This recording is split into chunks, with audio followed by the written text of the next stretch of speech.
कोई समस्या हो, कोई मातृ शक्ति को किसी के पति के साथ नहीं पट रही है, रहती है ना ऐसी महिला, बोले गुरुजी मैं बहुत परेशान हूँ, मेरे पति के साथ पटत नहीं है, हर हमेशा झगड़ा ही होते रहते हैं। ऐसे भी टोटका है मेरे पास। अगर कोई महिला यहाँ से परेशान हो जिसके पति के साथ पटत नहीं है, या ससुर के साथ नहीं पटती है, सास के साथ नहीं पटे, वो हाथ उठा, उसको एक टोटका बताऊंगा। पालन करना ही गोंडी संस्कृति है, प्रकृति के अनुसार चलना ही गोंडी संस्कृति है, यही पुनेम है, यही सतमार्ग है। तो ये देवताओं ने क्या किया, 33 कोट बच्चों ने सबसे पहले 5 खंड धरती में गोंडी धर्म का प्रचार किया, और इसी धर्म का प्रचार फिर गौतम बुद्ध ने भी किया, और आगे चल के यही जो 33 बच्चे हैं वही हमारे गोत्री देव बन गए। क्या बने आगे चल के? गोत्री देव। इनके पहले हमारे समाज में शादी विवाह जिसको जैसा लगता था वैसा ही करता था। जैसे जंगल में जानवर रहते हैं, उनका कोई रिश्ता नहीं होता कि कौन हमारी माँ है कि बहन है कि भाई है, ये नहीं जानते। वो जिससे भी इच्छा हुई तो विवाह कर लेते हैं, मतलब बच्चे जन्म लेते थे। लेकिन हमारे गोंडियन समाज में व्यवस्था है कि कौन हमारा मामा है, कौन नानी है, कौन नाना है। अगर ये व्यवस्था नहीं होती तो जानवर और हम में आज कोई अंतर नहीं होता। ये व्यवस्था किसने बनाया? कुपार लिंगों ने। किसके माध्यम से? 33 बच्चों के माध्यम से। तो यही जो 33 बच्चा है ये हमारे गोत्री देव बने। तो मैं सीधा सीधा आपको नाम लिखवा रहा हूं क्योंकि समय कम है, ठीक है ना। तो ये 33 बच्चों में से जो 5 बच्चे थे सफेद ड्रेस वाले, कल बताया था ना सफेद ड्रेस वाले, वो 5 बच्चे जो हैं वो हमारे समाज के भूमिका बने। क्या बने? भूमिका। उन्हीं के नाम से ये 5 कलश जलती हैं। किन के नाम से जला रहे हैं हम 5 कलश? 5 भूमिकाओं के नाम से। और जब हमारे भूमिका लोग विवाह करते हैं ना, तो मंडा के नीचे जो खंबा होता है जहां दूल्हा दुल्हन बैठते हैं, वहां भी 5 डबलिया रखते हैं। रखते हैं कि नहीं रखते? किसके नाम से रखते हैं? कई भूमिकाओं को पता ही नहीं है, बोलते हैं देखा चले आए तो हम भी रख रहे हैं। और कई कई भूमिका तो बताते हैं 5 पांडवा है, बोलते हैं। मेरे भाई ये 5 पांडवा तो अभी की बात है, अर्जुन नकुल सहदेव, इनके पहले भी ये काम होता था। तो ये 5 भूमिका कौन है? वो सफेद ड्रेस वाले। और फिर उनमें से जो 28 बच्चे बचे तो वो गोत्री देव बने। तो मैं सीधा सीधा लिखवा देता हूं इनको, क्योंकि खेरो खूंट की भी बात बताना है। तो जिसको लिखना है तो अपनी डायरी पेन निकाल लो, और अगर चूक भी जाओगे तो हाथ उठा देना, 2 बार बता दूंगा, लेकिन लिख लो, कम से कम याद रहेगा। नहीं तो पूजा करेंगे तो ले महाराज ले महाराज दे रहे हैं दुनिया भर के महाराजों। फिर हम नहीं जाने कच्छू। कई कई भूमिका तो ऐसे भी बोला था, आंखों के अंधा कानों के बहरा, जबकि आंख भी है फिर भी बोला वो देवता के सामने।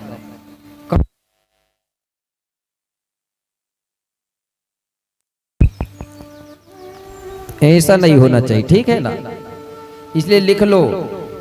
पहला जो भूमिका है जिसको नारायण सूर भूमिका बोलते हैं, पहला भूमिका नारायण सूर भूमिका। दूसरा भूमिका है कोलासूर भूमिका, कोलासूर।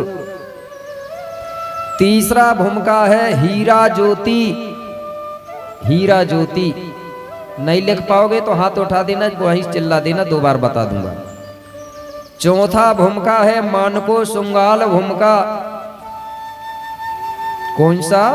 मानको सुंगाल। 5वां भूमिका है तुरपो राय भूमिका, तुरपो राय। हो गया। अब ये 5 भूमिकाओं में से इनका भी बंटवारा हुआ है। तो अपने इधर 3 देव वाले नहीं है, नैया का है, 4 वाले नहीं है, लेकिन 3 वाले भी होते हैं, 4 वाले भी होते हैं। जब मैं छत्तीसगढ़ जाता हूं ना तो वहां 3 देव वाले भी मिलते हैं, 4 देव भी वाले भी मिलते हैं। तो जो 3 देव वाले हैं उनका भूमिका है नारायण सूर भूमिका, लेकिन 3 वाले नहीं है तो रहने दो आप, किनका भूमिका है ये? 3 देव वालों का, 1 2 3 वालों का भूमिका को नारायण सूर। और कोलासूर जो भूमिका है वो 4 देव वालों का मुख्य भूमिका होता है। और 5 देव वाले हैं क्या? 5 देव वाले जो होते हैं, कुछ लोग परस्ते लिखते हैं ना, परस्ते 5 में आते हैं, तो परस्ते नहीं है इधर। चलो 5 वाले नहीं है, 6 वाले तो होंगे ना। 6 वाले जो है उनका जो भूमिका है वो है मानको शुंगाल भूमिका। जहां मानको शुंगाल लिखा है वहां 6 लिख दो तो पता चल जाएगा ये 6 वालों का है। ठीक है। इसके बाद में 7 वाले भी है ना, 6 और 7 तो है ही इधर। 7 वालों का भूमिका है तुरपुराय भूमिका। कौन सा? तुरपुराय। तुरपुराय भी बोलते हैं, और कुछ क्षेत्र में तुरपुराय को तुरपोडियाल भी बोलते हैं। आप भ्रमित मत हो जाना, नहीं तो कहीं क्या गुरुजी ने तुरपुराय बताए तो इधर तुरपोडियाल। कुछ क्षेत्र में तुरपोडियाल के नाम से जानते हैं, कुछ क्षेत्र में तुर। हो गए ना 5 के नाम। इसके बाद अब गोत्री देव लिखेंगे। ये अलग अलग होते हैं हर गोत्रधारियों के देव। तो गोत्री देव इनको छोड़ दूं 3 4 5 को, ठीक है ना, क्योंकि ये है नहीं है तो काय को। लेकिन 6 देव वाले हैं, हाथ उठाएंगे एक बार। 6 वाले कितने हैं? हमारे रिश्तेदार कितने हैं? इतने हैं। चलो ठीक है। तो भाई रिश्तेदार, अब मैं आपको आपकी बात बता रहा हूं, तो जितने रिश्तेदार हैं आपको बता तो दूंगा, लेकिन एक इसके बदले में क्या दोगे आप? महाराजों को तो खूब दए हो, अब रिश्तेदारों को देना चाहिए ना। और रिश्तेदारों को जब तक आई नेंग नहीं देते ना तो काम सफल नहीं होता। फ्री में लिख रहे हो आप। लगता है कि नहीं लगता नेंग? बताइए। कम से कम कछु नहीं दे पा रहे हो तो कोई दारू पीत हुए तो यहाँ आके हल्दी चावल में मिन्नत करके चुपचाप दे देना कि आज से गुरुजी दारू तुमके दे दे, हम जीवन नहीं पीने के। कम से कम जई चीज दे देना तो समझ जाओ काम तुम्हारा सफल। तो 6 वाले लिखेंगे, घबराना मत 6 वाले, ठीक है ना, नहीं कहीं क्या गुरुजी मांगने ना लगे। 6 वालों के जो गोत्री देव है वो है, पहला देव है आहेदाल गोंगो। आहेदाल थोड़ा बहुत कहीं भी अंतर पड़ सकता सुनने में। आहेदाल गोंगो। दूसरा देवता है महेदाल गोंगो, महेदाल। तीसरा है अपादाल, गोंडी में है इसलिए आपको अटपटा लगेगा, अपादाल। चौथा है टीपादाल, टीपादाल गोंगो। 5वां है भंटेदाल, भंटेदाल। 6वां है कोइंदाल। हो गए ना 6? एक बार और। आहेदाल गोंगो, अपादाल गोंगो, टीपादाल गोंगो, भंटेदाल गोंगो, कोइंदाल गोंगो। आहेदाल, महेदाल, अपादाल, टीपादाल, भंटेदाल, 6वां कोइंदाल। हो गए ना 6? ये है, ये गोत्री है। ये 6 देवता 7 वालों से नहीं मिलेंगे, 5 वालों से भी नहीं मिलेंगे, अलग ही रहते हैं इनके नाम। अगर मिल गए तो विवाह नहीं होता, बराबर हो गए तो। इसके बाद 7 वाले उठाएंगे हाथ, नहीं तो 6 वाले कहेंगे कि हमसे भर उठवा गुरु जी। 7 वालों की संख्या ज्यादा है ऐसी लग रही है, ये ना। इनके देव 7 वालों के, पहला देव है धनवा गोंगो, धनवा, धनवा गोंगो। दूसरा धनठाई गोंगो। तीसरा पेंदा गोंगो। चौथा चितका गोंगो। 5वां राई गोंगो। 6वां भंटाई गोंगो, भुइंदा गोंगो। हो गए ना 7? धनवा, धनठाई, पेंदा, राई, चितका, भंटाई, भुइंदा। हो गए ना 7? इनको याद कर लेना। जब तक याद नहीं करते थे पहले के लोग, तब तक विवाह नहीं करते थे। सबसे पहले जिसका विवाह करते थे ना दूल्हा का, तो उसको याद कराते थे पहले। तो आप भी नियम बना लो, सब याद कर लेंगे। कैसे नहीं करेंगे, आपको उपाय बता रहा हूँ याद करवाने का। जब भी आप विवाह का रिश्ता जोड़ोगे ना तो क्या करना, मेरी बात याद रखना, ज्यादा टाइम नहीं लगेगा, सब सीख लेंगे। जब विवाह का रिश्ता जोड़ोगे, जब समधी बैठेंगे, लड़की का पिता और लड़का का पिता, तो समधी दूसरे समधी से पूछेगा, समधी साहब तुम्हारे देव कितने हैं? तो वो 6 वाला है तो वो कहेगा समधी मैं 6 देव वाला हूँ। तो समधी तुम पहले देव के नाम बताओ, इसके बाद में रिश्ता पक्का होगा। अगर वो याद भी नहीं रहेगा तो फिर समधी कहेगा पहले याद करके आना तब रिश्ता बनाएंगे। ठीक है ना। तो लड़की का बाप भी पूछेगा लड़का के बाप से कि समधी तुमको याद हो तो तुम बताओ। अगर उसको याद है तो बता दे, और जिसको याद नहीं रहेगा पहले याद करवाओ, उसके बाद में रिश्ता जोड़ो। अपने आप लोग याद करना चालू कर देंगे। सही है कि नहीं व्यवस्था? अब बिना ही पूछे कर ले रहे हैं, पता नहीं है कि नहीं 6, नहीं तो पता चलो 7 ही 7 में होगा। तो ले व्यवस्था चालू कर दो, पहले याद कराओ उसके बाद में रिश्ता जोड़ो। ठीक है ना।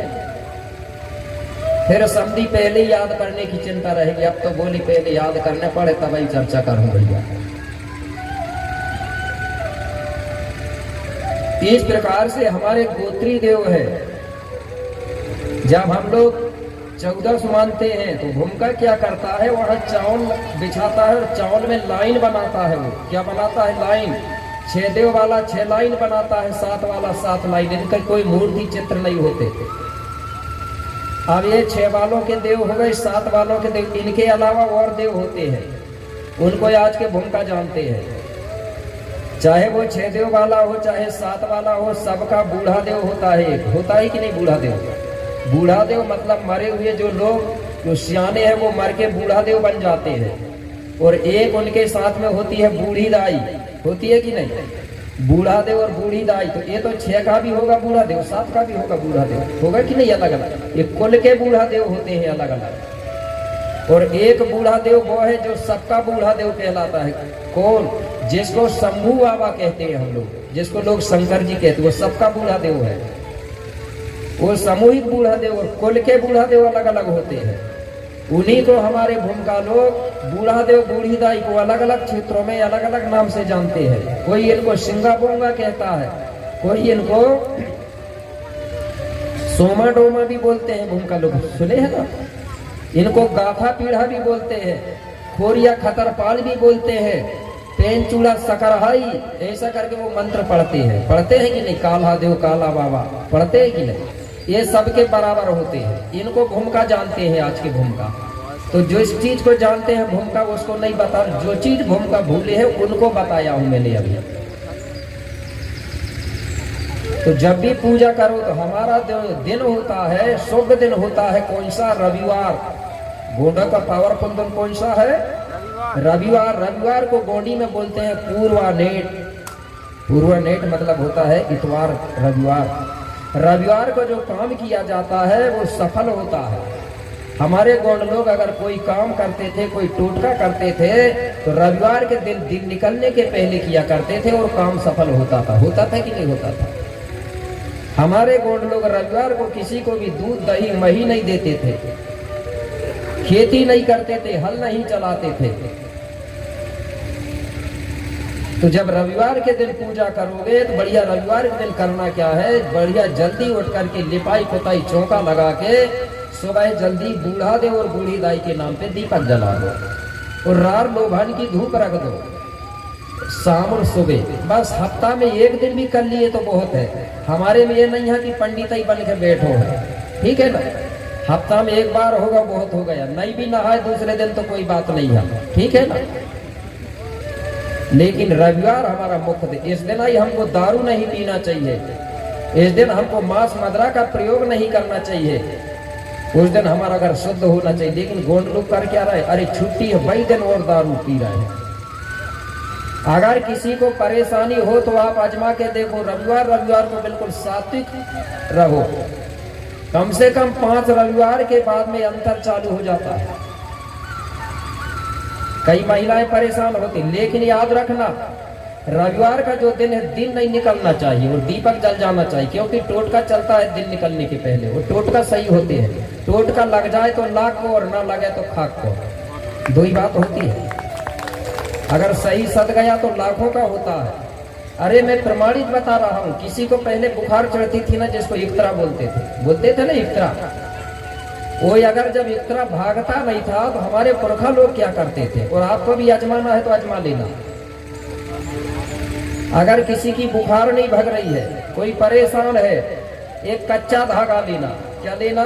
कच्चा धागा रहता है ना जो गड्डी वाला सफेद, उसको सिर से लेके पैर तक नाप के और तोड़ लेना।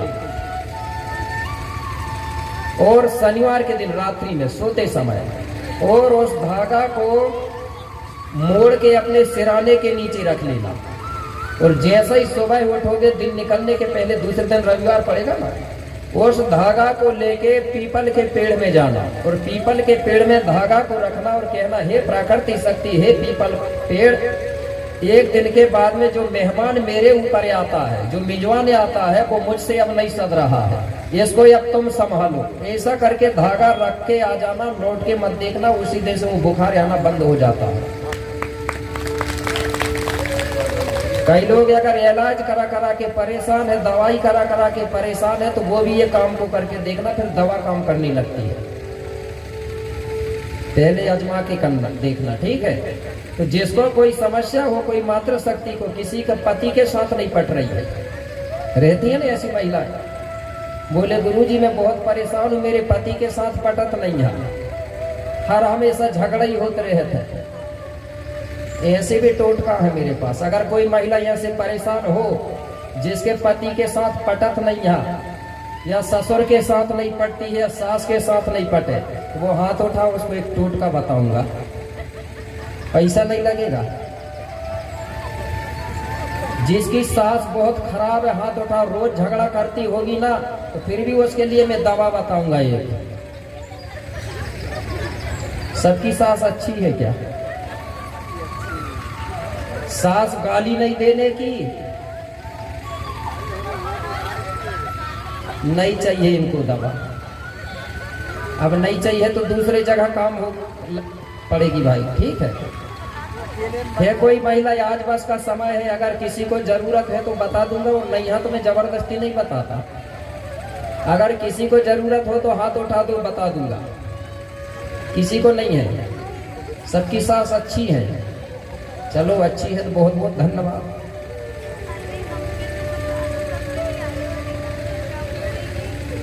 ऐसे में नहीं उठाएंगी हाथ। जिसकी सास अच्छी है वो हाथ उठाए।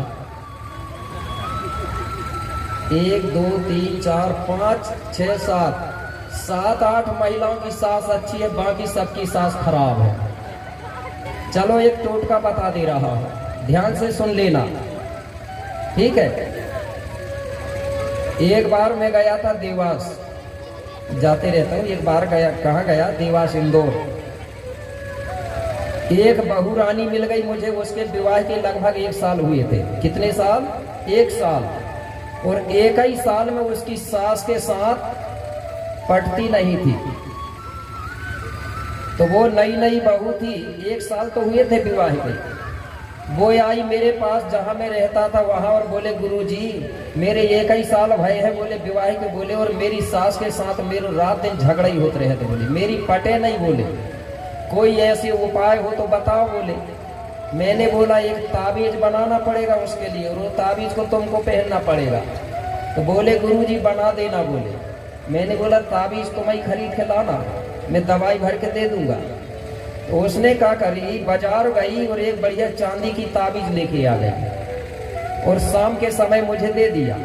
मैंने बोला कि सुबह आना और ये ताबीज ले जा लेना। बोले ठीक है गुरुजी, लेकिन मैंने बोला दिन नहीं निकलना चाहिए और आ जाना। बोले ठीक है। अब वो चली गई। दूसरे दिन जैसे ही सुबह हुई और वो बहू रानी दिन निकलने के पहले पहुंच गई। मैंने क्या किया, वो ताबीज में कुछ नहीं किया, थोड़ी सी राख को कागज के अंदर मोड़ के और ताबीज में डाल के और ताबीज में भर के मतलब रख लिया। वो आई तो मैंने दे दिया, ये ताबीज लो। बोले गुरुजी बन गई? मैंने बोला हाँ। मैंने बोला इसको गले में पहन लेना। और तेरी सास गाली कब देती है? तो बोली मेरी सास सुबह सुबह गाली देती है। बोली जब मैं सोई रहती हूँ तो मुझे गाली देती, अभी तक सोई है तो ऐसा और वैसा करके। अच्छा बोले। मैंने बोला कि ये ताबीज गले में पहन लेना, और तेरी सास जब सुबह गाली देगी और वैसा ही तुम वो ताबीज को लेके जल्दी से दांत में दबा लेना। ये मेरा नियम है, जब भी गाली देगी तो ताबीज को दांत में दबा लेना और जब तक गाली देगी तेरी सास तब तक दांत से ताबीज को गिरने मत देना। तो ये करना है मात्र 7 दिन तक। कितने दिन तक? 7 दिन तक। 7 दिन के बाद में तेरी सास गाली देना बंद कर देगी। उसने विश्वास किया, मान गई बात। अब मैं आ गया। अब बहू बड़ी खुशी के साथ चली गई घर। अब दूसरे दिन जैसा ही हुआ तो सास जल्दी उठती थी, बहू सोई रहती थी, इसलिए तो गाली देती थी वो। तो सास ने गाली देना चालू करी।